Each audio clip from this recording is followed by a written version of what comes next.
Welcome to Luca and Miguel. Enjoy the video. In this video, I will show you how to make delicious enchilada sauce from scratch. First, let's gather our ingredients. You'll need about 3 tablespoons of good quality chili powder, 2 tablespoons of all-purpose flour, and 2 cups of chicken or vegetable broth. Don't forget 2 tablespoons of vegetable oil or lard for the base. Having everything ready makes the process smooth and enjoyable, ensuring a fantastic sauce for your enchiladas. Now let's create the foundation of our sauce, the roux. In a medium saucepan, heat 2 tablespoons of vegetable oil or lard over medium heat. Once warm, whisk in 2 tablespoons of all-purpose flour.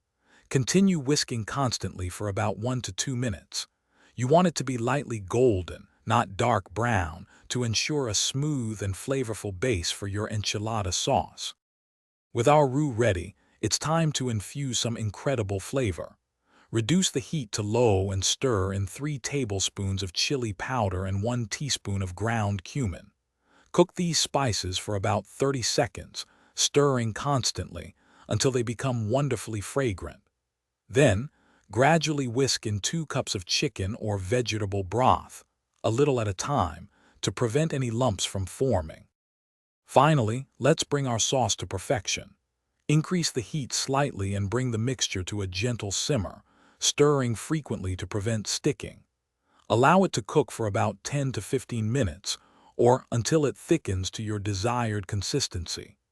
Taste and season with about 1/2 teaspoon of salt and 1/4 teaspoon of black pepper, adjusting as needed for a perfectly balanced flavor. Thanks for watching and please subscribe. It's the best investment you'll ever make.